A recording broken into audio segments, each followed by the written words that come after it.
escogencia de qué era lo realmente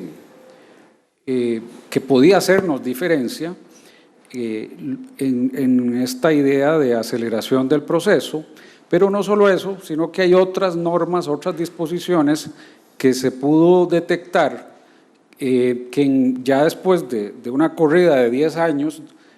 pues presentaban algunas, digamos, vamos a decirlo así, algún desgaste innecesario por la imprecisión de la norma, por las distintas interpretaciones que se le podían dar a algunas y por otro tipo de razones. Entonces, dentro de esto, en lo que se relaciona con la actividad procesal, algunos temas muy puntuales con la audiencia preliminar, otros temas con el juicio oral y con la ejecución de sentencia, se tomó la decisión de hacer esa, digamos, recopilación de normas que merece la pena evaluar y examinar con detalle y vamos a presentar a partir de este momento la propuesta que consensuamos con distintos sectores a los que en el curso de esta labor se les hizo la correspondiente audiencia, se les escuchó, se apreció con más detalle el alcance de las propuestas que se habían planteado y a partir de esa nueva ronda de consultas terminamos con este texto que igual que el que ayer se presentó es un texto obviamente sujeto a mejoras y que no entendemos ni consideramos que sea la última palabra, sino todo lo contrario. El objeto del seminario es, bueno, aparte de invitar a las personas que van a participar en la mesa redonda luego de esta presentación, que todos los restantes interesados puedan hacernos llegar oportunamente observaciones de mejora a este primer borrador de anteproyecto en este caso, disposiciones relativas a todo lo que les decía, actividad procesal, audiencia preliminar, incluyendo audiencia preliminar, juicio oral y incluso medidas cautelares y la parte de ejecución de sentencia. Sí pretendimos hacer una escogencia muy puntual y no alterar en un gran número lo que el código plantea desde su origen. En este sentido,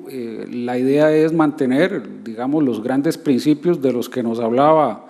el profesor Blanque el día de ayer por la mañana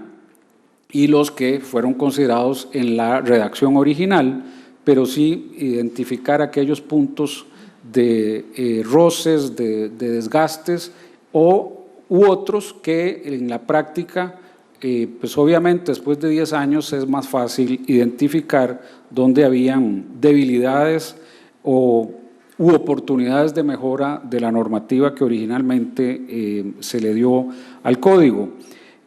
Así que sin más le doy la palabra a don Jorge, que es el que dentro de la subcomisión asumió esta nada sencilla tarea y que ha sacrificado tiempo del ocio y de la familia para poder traernos esta propuesta que sometemos a consulta a partir de ese momento y que, como decía ayer, intentaremos y creo que lo vamos a lograr, que termine siendo ya un texto puesto en conocimiento de la Corte antes del final de este año. Buenas tardes a todos y a todas. Ya algunos los he saludado, pero no está de más iniciar con un saludo. Quiero señalarles que por la dinámica de la actividad que vamos a hacer a continuación, no se extrañen si a lo largo de mi intervención, don Aldo o don Alonso, que han trabajado de cerca este tema de recopilar, porque no es producción nuestra, sino es un tema de recopilación y sistematización, intervienen. Entonces, la dinámica normalmente se va a desarrollar con una conversación en donde yo voy a ir planteando Los problemas, como van a ver, no es un gran número de artículos los que se proponen reformar. Sin embargo, al no ser 2 artículos o 3 como lo vimos ayer, sino que son un grupo un poquito más importante, unos 20 o 30 artículos a los que se les está proponiendo hacer algún tipo de ajuste, entonces lo que vamos a hacer es que no los vamos a leer. Si necesitan, veo que ya don Eugenio está repartiendo el código para que puedan acceder al documento. Lo que vamos a hacer a continuación es una dinámica en donde les vamos a contar qué artículo se propone reformar, qué se está proponiendo que sea la reforma y qué problema pretende solucionarse con la reforma. Evidentemente, como estamos hablando de un código procesal, todo lo que se vio ayer, lo que se va a ver a continuación y lo de mañana es actividad procesal. Sin embargo, quisiera aclarar, como bien lo señalaba anteriormente don Aldo, que nada más para efectos de análisis estamos hablando de actividad procesal al grupo de reformas que tienen relación con medidas cautelares, con la fase escrita, con la audiencia preliminar, la audiencia de juicio y algunas regulaciones en materia de ejecución de sentencia. El otro punto que creo importante que todos y todas tengan claro y conocimiento es que esta parte, este conjunto de propuestas que se van a plantear a continuación o que se van a exponer, no tienen como único objetivo el acelerar el proceso contencioso, sino que también buscan aclarar algunos conceptos que ya hemos visto que en la práctica, la aplicación cotidiana de los institutos, pues genera algún debate y posiblemente si todos y todas tuviéramos mucha claridad en cómo se regula el instituto, pues eso nos evitaría algunas discusiones en audiencia sobre los alcances del artículo 41 que ahora vamos a ver o sobre los efectos del 31. Iniciemos. En materia de medidas cautelares de la recolección de propuestas que se hicieron, hubo un gran interés de parte del sector de litigantes y de pues, abogados del sector público en el sentido de incorporar regulaciones en lo que hace al plazo para la resolución de la medida cautelar una vez que ya el juez o la jueza ha dado audiencia a las partes. El otro tema de medidas cautelares que también se propone regular es el relativo al funcionamiento de la prueba. En la práctica hemos visto que es bastante común que las partes van a la audiencia, bueno, antes cuando se hacía la audiencia de medidas cautelares, gestionan en la actualidad la medida cautelar, posiblemente en algunos casos se les dice que no procede la medida cautelar en razón de que no probó determinado aspecto. Y esto permite que en segunda instancia aparezca esa prueba y entonces se genere por primera vez una discusión sobre esa prueba. Este tema se está entrando a regular con la propuesta que hacemos a continuación y se está vinculando el artículo 30, que regula evidentemente el tema de la prueba de medidas cautelares, al artículo 50 que se modifica en un par de aspectos que vamos a ver más adelante. Una de las modificaciones más sustanciales que se están proponiendo en este conjunto de reformas es el que tiene que ver con el artículo 31, aquel artículo bastante extenso en el que se incorporaban en los incisos 3 y 4 unas audiencias a la administración. Esos incisos se están proponiendo suprimir. Parece que la práctica nos ha enseñado que esas normas son de poca utilización. Y se está tratando de modificar el inciso, bueno, ahora el 3, antes el 5, para mantener, eso sí, un incentivo para las administraciones que son demandadas en revisar la legalidad de la conducta que se está sometiendo a proceso. Y uno de los ajustes más importantes que busca atender esta modificación a esta norma es una discusión que posiblemente las y los abogados que en los últimos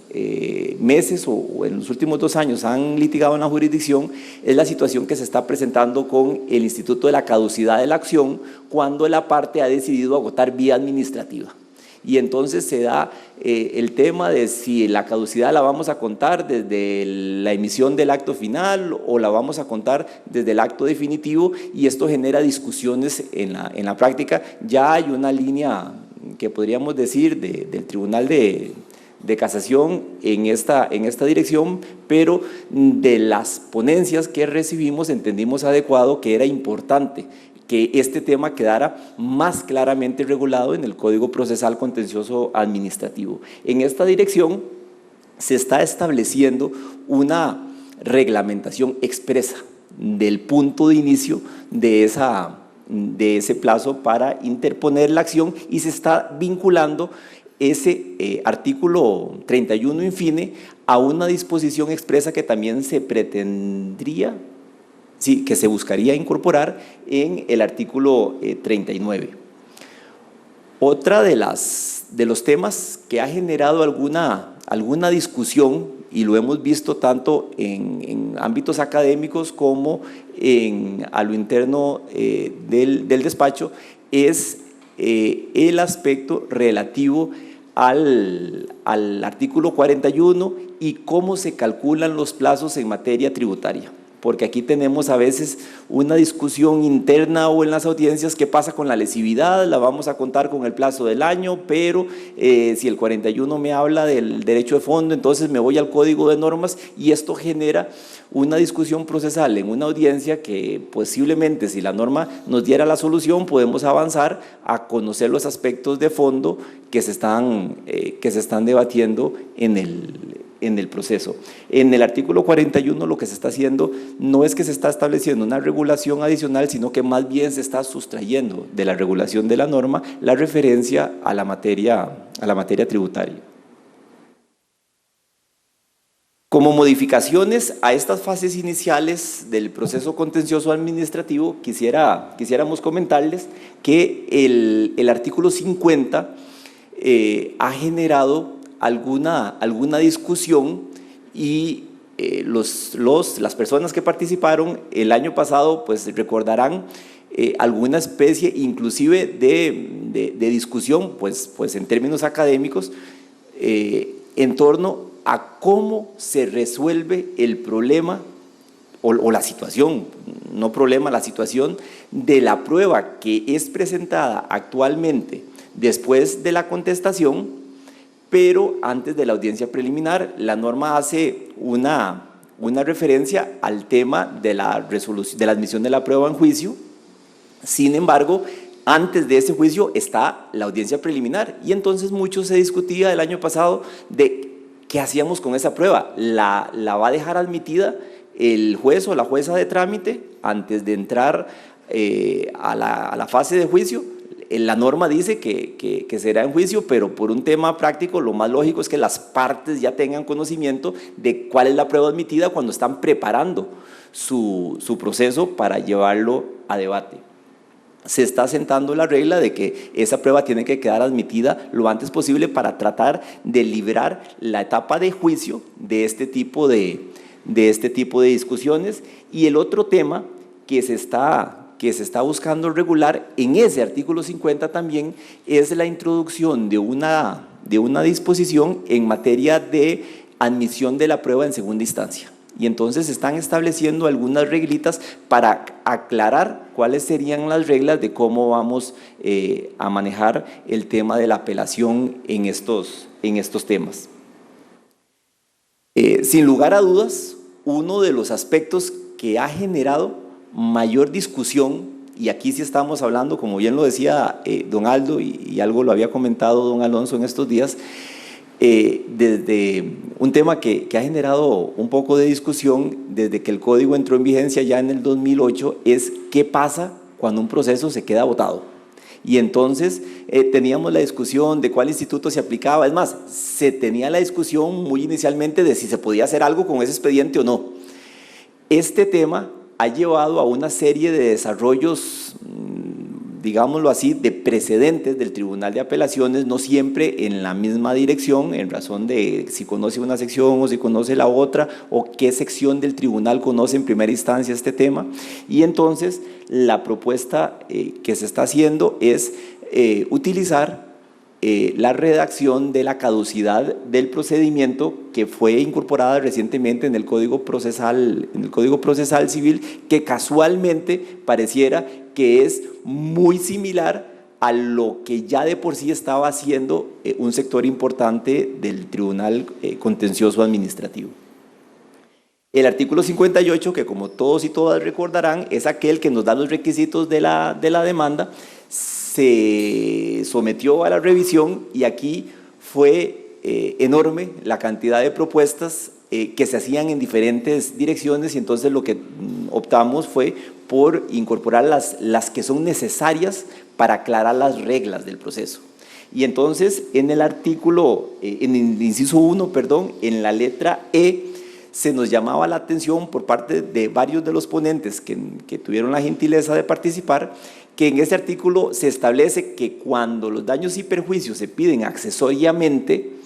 se debían cuantificar. Y entonces nos señalaban las discusiones que se daban de las partes que decían que no tenían que cuantificar los daños y perjuicios porque no se estaban pidiendo accesoriamente. Y entonces eso generaba discusiones de naturaleza procesal. Ahí la forma de aclarar el tema es simplemente quitamos la palabra accesoriamente, y siempre que alguna persona esté interesada en gestionar la pretensión de daños y perjuicios, bueno, cuantifique. Ahí es donde está, obviamente, con las reglas y las excepciones que el propio Código Procesal Contencioso Administrativo establece. Y el otro tema que se estaría incorporando es el tema de la cuantía, y aquí quisiera pues ser un poco cauteloso, sobre todo porque este tema va a tener un poco más de desarrollo el día de mañana. Vamos a ver que en razón de la propuesta que nos presentará don Aldo mañana, el tema de la cuantía tiene una relevancia particular en este esquema, y entonces se está incorporando en la propuesta, en el artículo 58, la regulación de la cuantía, la inclusión de la estimación de la acción en el artículo 58, y se están estableciendo en un artículo 58 bis las reglas para hacer la cuantía del proceso, que he de decirles que en nuestro esquema procesal, a la luz de la lista de posibles pretensiones, de la lista enunciativa no taxativa que nos da el artículo, creo que es el 41 del Código,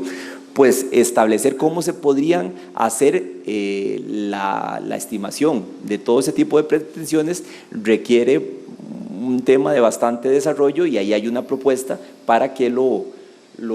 analicemos y veamos cómo quedaría más claro para que entendamos. En el artículo 62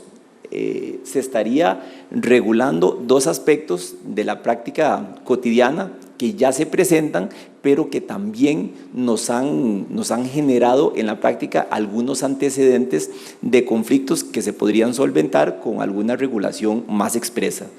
Se introduce algo que ya está en el reglamento, pero aquí se clarifica, y es el tema de la demanda improponible, y además entramos a hacer una propuesta en razón de lo que nos proponían algunas de las personas que expusieron, de la situación que se presenta en la práctica de cuando se lleva un proceso a la jurisdicción contencioso administrativa en razón de la existencia de una persona, de un sujeto de derecho público,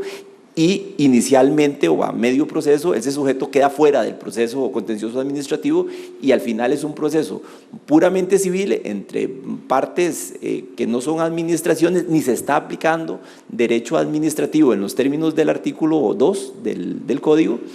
y en este caso se está haciendo una propuesta. Uno de los aspectos que uno de los aspectos sobre el cual más se nos llamó la atención es en relación con el artículo 69. Este artículo 69 que palabras más, palabras menos, todos lo conocemos como proceso de fallo directo, aquel consenso entre las partes, fue pensado como una vía muy expedita para atender procesos contenciosos administrativos. De hecho, fue pensado en la vía más rápida para conocer el proceso contencioso administrativo. Y entonces la práctica nos enseñó que la redacción podría generar algunas pulguillas que daban lugar a la discusión de la procedencia o no del procedimiento. Y entonces a esta norma se le está proponiendo una serie de modificaciones para buscar que esa vía rápida deje de ser tan excepcional y se vuelva en una herramienta más práctica y más útil para que todos y todas podamos utilizarla con mayor frecuencia. ¿Qué se está proponiendo? Bueno, la norma, si ustedes la revisan, dice que el actor o el reconventor, y aquí me disculpan porque estoy usando la memoria, son los que podrán solicitarla. Entonces se está abriendo la norma para que pueda ser cualquier parte el que la solicite, incluso revisando antecedentes, vimos por ahí alguna situación en donde alguna sección de juicio que recibía el proceso le llamaba la atención a la jueza de trámite que lo había remitido y le decía, usted no puede ofrecerlo porque la norma dice que lo tiene que pedir el actor o reconventor. Bueno, entonces en la norma se está incorporando la posibilidad de que si el juez o la jueza que tiene el expediente ve que el proceso tiene una clara vocación de artículo 69 para que la justicia vaya más célere, lo pueda ofrecer y evidentemente serán las partes las que podrán pronunciarse sobre ese tema. Ya no será al inicio, sino que se permite que se utilice la vía iniciado el proceso y además se está abriendo la posibilidad de que si hubiera algún tema que se pudiera solucionar de manera escrita a fin de aplicar ese procedimiento, bueno, se le habilita al juez para que le ofrezca a las partes y se procure utilizar esta vía rápida para salir con una sentencia en un plazo relativamente corto. Algunas de las modificaciones que ya se están incorporando en el proyecto que ustedes van a ver es el que tiene que ver con la audiencia preliminar, que es básicamente estos dos aspectos que consideramos que pese a ser poco, podrían facilitar la dinámica procesal de la audiencia preliminar. Veremos a ver si todo el mundo está de acuerdo o no en este tema. Sin embargo, la idea es facilitar la dinámica de la audiencia procesal y les comento cuáles son esos aspectos. Uno, se está llevando a la audiencia preliminar la definición de la estimación para que sea de manera oral, si hay algún conflicto en materia de estimación,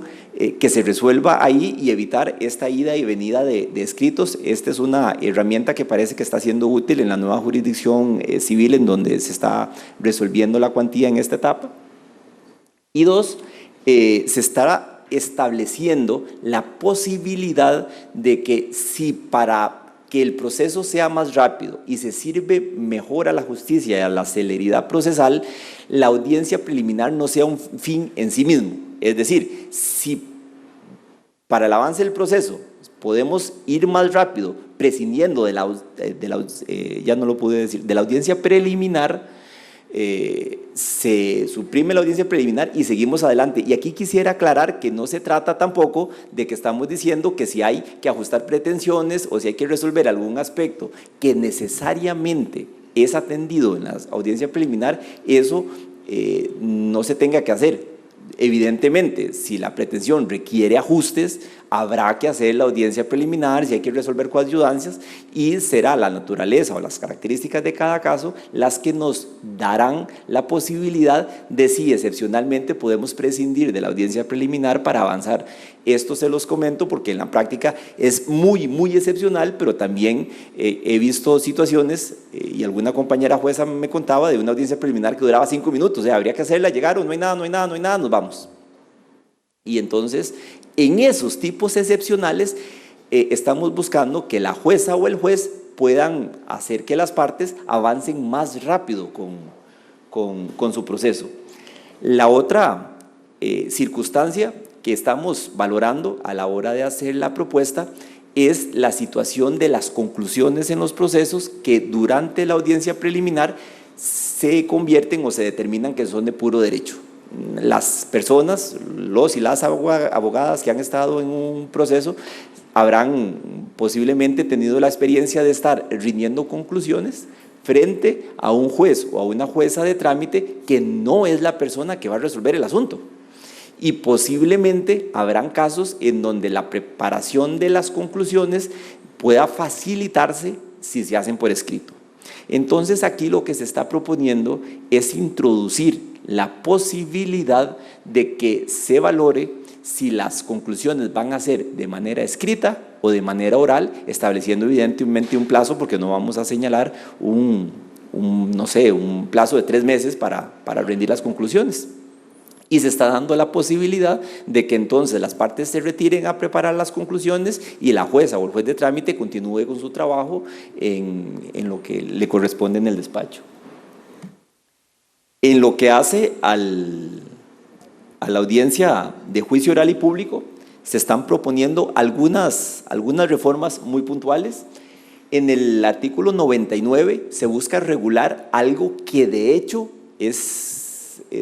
casi que la regla, y es aquella famosa audiencia de saneamiento que se da al inicio del proceso contencioso, de la audiencia de juicio. Esa audiencia, los que tenemos la experiencia de estar en estas materias del proceso contencioso, sabemos que es muy frecuente. Sin embargo, antes se hacía extrayendo normas de diversos sectores del ordenamiento, y ahora lo que queremos decir es, aquí están las reglas de esa etapa pequeñita, a veces no tan pequeña, pero esa etapa previa propiamente al inicio del juicio. El artículo 100 tiene 2 modificaciones en 3 nuevos incisos, según la propuesta, que busca regular, en primer término, qué pasa con las ausencias de las partes que utilizan la ausencia como justificación o como retraso procesal. Okay, entonces ahí se están estableciendo consecuencias y regulaciones a esta materia. Y se está regulando expresamente la posibilidad de que haya un acercamiento en materia conciliatoria en esta etapa, y se está estableciendo alguna especie de regulación para habilitar y facilitar esta posibilidad. En el artículo 104, y lo van a ver ahora en la filmina siguiente, estamos procurando proponer que haya un momento procesal en donde se puedan presentar las excepciones o reiterar las excepciones que ya todos sabemos que se pueden presentar en esta etapa procesal, pero para no dejarlas a conclusiones. Entonces, por un tema de lealtad procesal y de transparencia, bueno, vamos a fijar aquí, usted si va a insistirnos con un tema de excepciones, por favor, dígalo en este momento y no nos esperemos al final para tener que retomar este tema. Se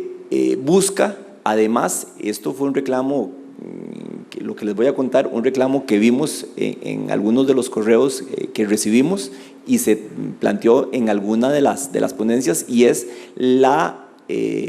diferencias de cómo se evacúan las pruebas testimoniales y periciales según los jueces o las juezas que integran el tribunal o según la sección de que se trata. Pues obviamente en este tema siempre hay un margen de discrecionalidad judicial de cómo se hace eso. Sin embargo, se están estableciendo algunas líneas para unificar esta parte y que todo el mundo tenga las reglas claras. Entonces, se está estableciendo que una vez que el testigo o el perito va a rendir su conclusión, ya no es la referencia a que el testigo diga todo lo que sabe y entonces hay que esperarse a ver qué sabe el testigo y después le preguntamos. El interrogatorio se estaría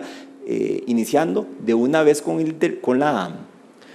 interrogatorio, con las preguntas de la parte que va a cuestionar al testigo o al perito. Se aclara expresamente que si bien el tribunal es el que preside el debate, y dentro del debate pues, la persona ponente en el tribunal, se aclara expresamente que el control de las preguntas de una parte le corresponderá en primer término a la parte contraria. Es decir, la parte contraria es la que tiene también una obligación de estar atenta hacia el testigo, hacia la persona que se le está interrogando, está siendo objeto de preguntas sugestivas, de preguntas capciosas. En el artículo 111 se está proponiendo una ampliación del plazo para resolver los procesos complejos. Aquí es importante porque entiendo que este tema es delicado. Se está aclarando que la ampliación del plazo en materia de resolución de procedimientos complejos es el que se está extendiendo. Y el 116 lo vimos el año pasado, y después de una revisión estadística nos encontramos que el conflicto que les voy a contar a continuación no es tan extraño, y es el relativo a la situación que se presenta con el supuesto en donde una parte quiere la equiparación de una resolución emitida en un proceso con características, en un procedimiento con características similares, y además hay excepciones previas. Y entonces posiblemente el actor quiere que se resuelva primero el 116 y la parte demandada considera que no, que primero se tiene que decidir las excepciones previas, porque si se resuelven las excepciones previas no vamos a entrar al fondo del asunto y ver si la resolución se equipara. Y entonces este conflicto en la práctica genera una enorme discusión, porque posiblemente si se entra al 116 antes de ver las excepciones, el resultado va a ser muy diferente, según el caso, de si se vieran las excepciones de manera anticipada. Y entonces, con la idea de evitar este debate y que todos tengamos claros cuáles van a ser las reglas en esta situación específica, se está proponiendo, en este caso concreto, que vamos a ver las defensas previas, y una vez que el tema ya se dilucidó procesalmente en los aspectos de defensas, entramos a ver la aplicación del artículo 116. Uno de los mayores cambios o más sustantivos de los que se entendió necesario introducir en el código es el relativo a la etapa de ejecución de sentencia. Y aquí quisiera aclarar que no es que lo que está malo o tiene pulgas o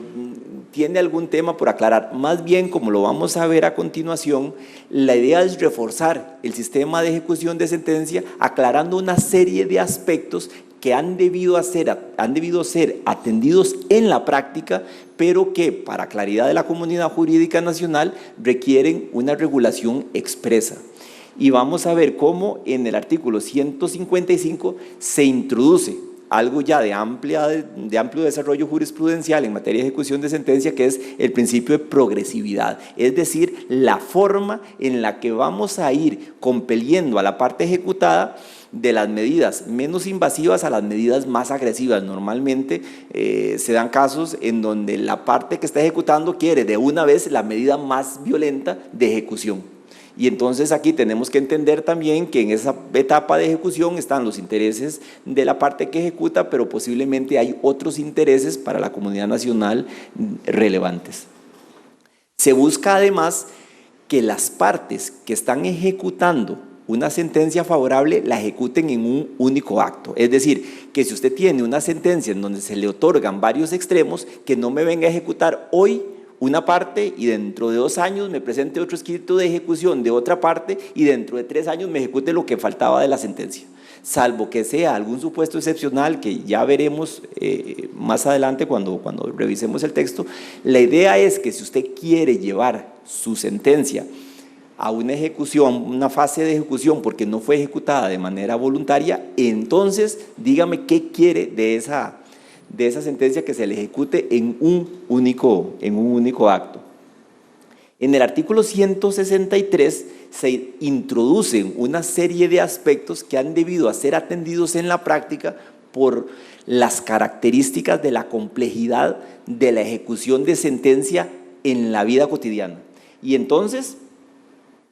se regula, por ejemplo, qué pasa con la prescripción de los derechos. Aquí había una enorme discusión de si los derechos derivados de sentencia me prescriben con el derecho de fondo o la prescripción la calculo a partir de cuándo prescribe la sentencia. Entonces, este tema que genera impugnaciones y enormes debates se está solucionando con una regulación expresa. ¿Será la que está ahí? Pues es la propuesta que tuvimos y la que se discutió, pero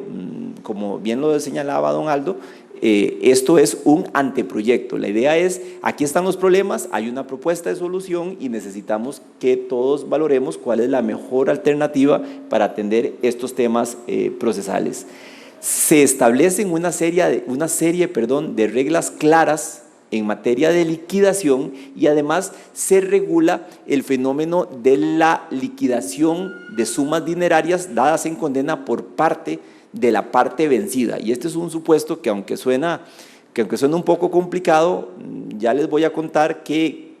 cuál es la situación que se está presentando y cómo se solventa en la realidad. Y es que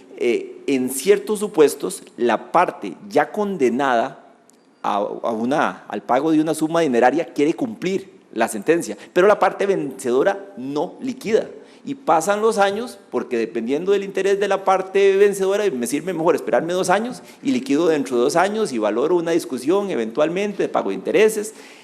y de esta naturaleza. Esto lo que se está enfocando es en buscar que la parte que quiera cumplir de manera voluntaria con ese pago de esa suma que se le dio,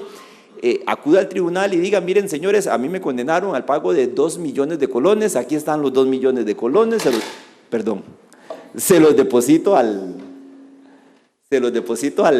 tribunal, y se establece una serie de regulaciones que permiten dar audiencia a la parte vencedora para que liquide y establezca si ese es el monto que considera, si hay que liquidar alguna cosa más, pero esto permite que el proceso que la parte vencida quiere dar por terminado cumpliendo con la sentencia pueda cerrarse efectivamente y se satisfaga además el derecho de la parte vencedora.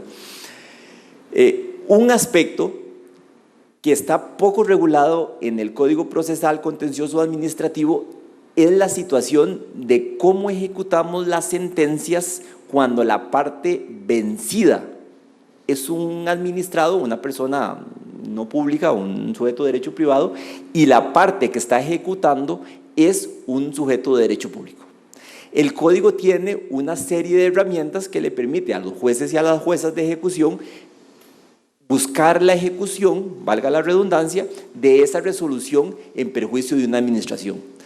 Pero la dinámica cotidiana nos demuestra que hay una cantidad importante de resoluciones en donde la parte ejecutada es una persona, una sociedad anónima, una persona física, y entonces aquí lo que estamos procurando es incorporar a la luz de la dinámica de la vida cotidiana de las personas de ejecución una serie de regulaciones del derecho civil de cómo se ejecuta una sentencia en contra de una persona, del patrimonio de una persona física o jurídica que no es pública. En el artículo 172 se recogen una serie de disposiciones que están incorporadas a lo largo del Código Procesal Contencioso, particularmente en ejecución,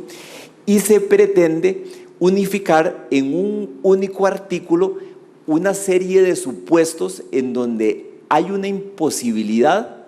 de ejecutar en este momento la sentencia. Y entonces se establecen una serie de lineamientos de cómo atender los supuestos que ya están regulados en 2 o 3 artículos en el Código y de algunos otros 2 o 3, si la memoria no me falla, de situaciones que se han presentado en la realidad y que ha sido muy difícil atenderlos a la luz del contenido del Código. Para ir cerrando, quisiera comentarles que uno de los aspectos de mayor desarrollo jurisprudencial es el tema de la ejecución del acto firme y favorable en fase de ejecución de sentencias. Y aquí, como lo señalaba doña Gisela ayer y lo han comentado algunas personas, esta es una de las materias en donde mucho se ha regulado a raíz o en razón de las personas que están o en el Tribunal de Apelaciones o en la fase de ejecución de sentencias, y así serán los requisitos y los mecanismos que se utilicen para reglamentar este procedimiento. Y entonces, el artículo 176, que era un artículo pequeño que habla de la posibilidad de hacer esta ejecución, se está ampliando y se hace una incorporación de un procedimiento que busca recoger las principales líneas de lo que en la actividad diaria ya se hace en materia de ejecución, claro, pero eso lo saben posiblemente las personas que están en ejecución de sentencia y los abogados que constantemente lo hacen, pero el profesional en derecho o la abogada que normalmente no lleva este tipo de procedimientos y que no tiene acceso a estos precedentes, pues se enfrenta a una norma que dice que eso se puede hacer sin saber cómo se tiene que hacer.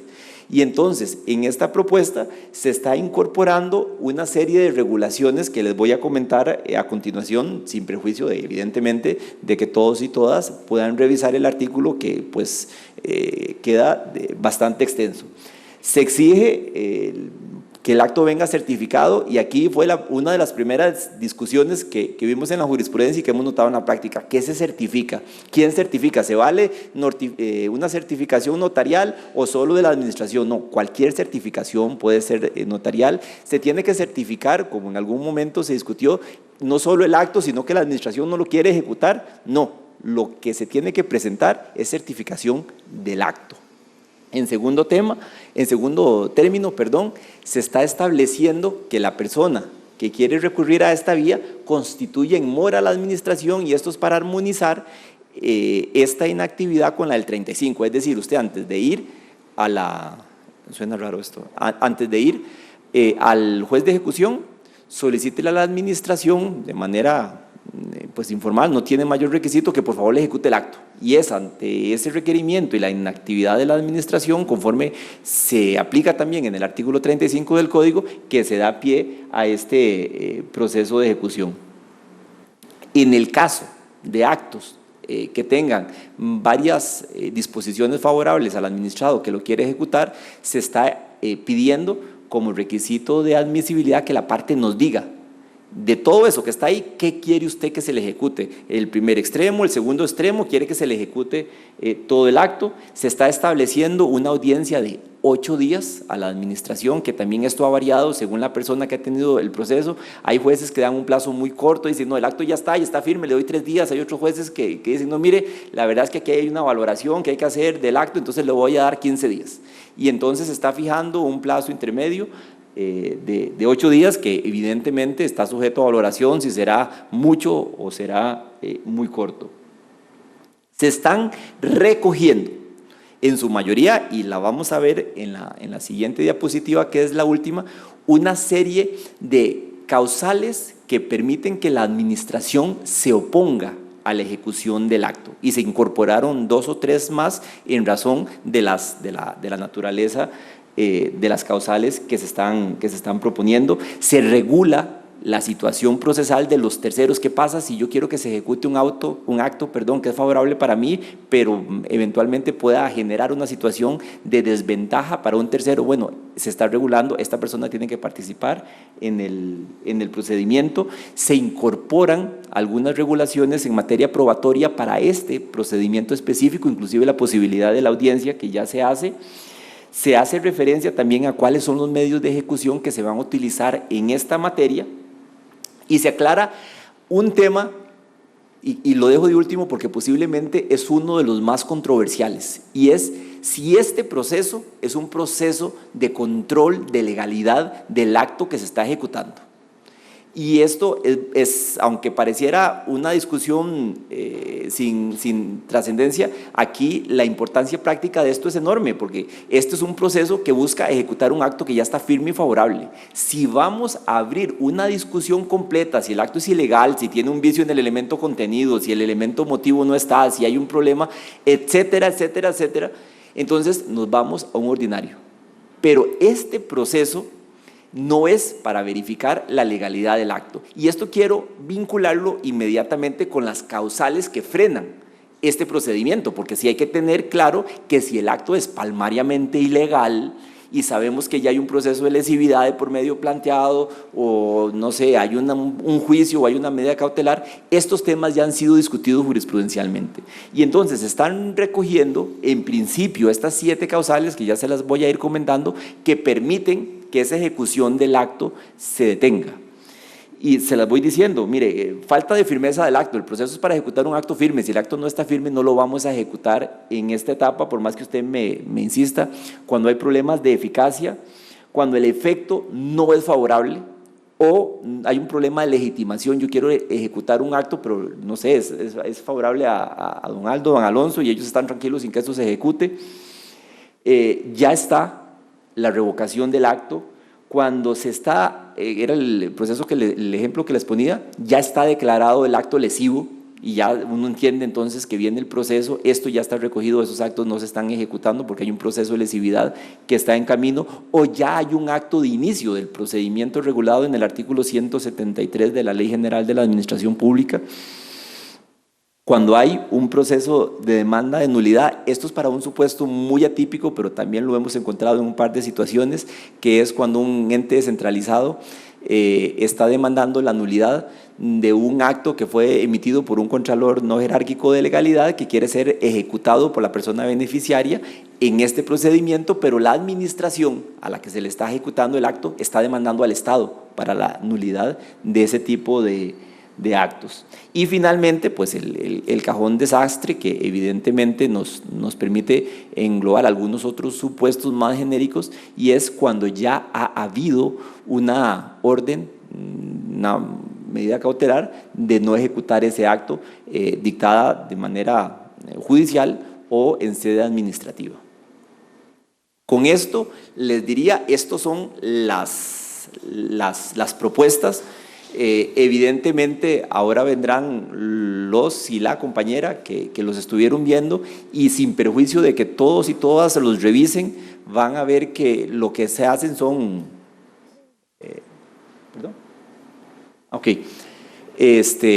ajustes a los artículos. Son muy pocas las modificaciones integrales. Sin embargo, la idea de la comisión es que este barrido de las propuestas que recibimos busque atender el mayor número de situaciones procesales que se atendieron. Yo creería que de mi parte, no sé si don Alonso, don Aldo. No, tal vez buenas tardes a todos y a todas. Tal vez una aclaración en la parte de la ejecución del acto firme y favorable, que lo habíamos comentado, que cuando mencionabas que se hace traslado a la administración, que se trata de equiparar un poco al amparo de legalidad en el sentido de que es directamente a la administración. No intervendría, por ejemplo, en el caso de la administración central, tampoco intervendría la Procuraduría al momento de que se le da la audiencia del acto firme y favorable. En parte, por algo, eso explicaría que no haya un control de legalidad, porque no se estaría haciendo una argumentación jurídica en torno al acto, sino simplemente las razones por las cuales la administración está mostrando una inercia para ejecutar ese acto en particular. Nada más sería esa aclaración. Como se puede apreciar, no son, digamos, en número pocas las normas que el anteproyecto pretende ajustar. Sin embargo, los ajustes en muchos casos son tendientes a, digamos que, superar desgastes que se han venido causando por imprecisiones del código, por algunas omisiones, y desde esa perspectiva sí fue bastante, digamos, conservadora la posición de qué ajustar y qué no ajustar, a pesar de lo cual pues no son pocas, no es pequeño el número de disposiciones que serían afectadas por una eventual propuesta de reforma. Lo que sí hemos mantenido es la congruencia de que la decisión de qué tocar y no tocar esté dirigida a las dos distintas variables que mencionó Jorge. Yo les había un poco adelantado, que es: introduce o no introduce celeridad, o bien precisa algo que en la práctica, después de más de 10 años, se pudo apreciar que no estaba, digamos, regulado de la mejor forma. De modo que también desde ese punto de vista creemos que contribuiría a que algunos temas que podrían ser resueltos con una precisión sencilla de parte del legislador eviten de ese modo seguir siendo pues un asunto de debate, de posiciones encontradas, de que cada maestrillo o maestrilla tiene su librillo y que el justiciable pues no tiene suficiente certeza jurídica en esos temas que son relativamente sencillos. De modo que reiteramos, la intención es socializar la propuesta, recibir observaciones de mejoras, todas las que sean necesarias serán bien recibidas, y pues de nuevo la comisión buscará filtrar aquello que sea realmente desde esas dos perspectivas valioso y pertinente, pero siempre con el ánimo de escuchar del modo más abierto posible las observaciones que ustedes nos puedan plantear de aquí a un relativamente corto plazo que esperamos, reitero, al más tardar al final de este año tengamos ya una propuesta puesta en conocimiento por parte del colegio a la Corte Suprema de Justicia. Así que muchas gracias por la atención y ahorita continuaríamos con la mesa redonda donde los tres sectores normalmente involucrados en esto van a estar representados y vamos a escuchar sugerencias que las tres personas que les pedimos su colaboración y que amablemente la han aceptado crean pertinente realizar a esta propuesta en borrador que tenemos, que acaba de exponerles Jorge.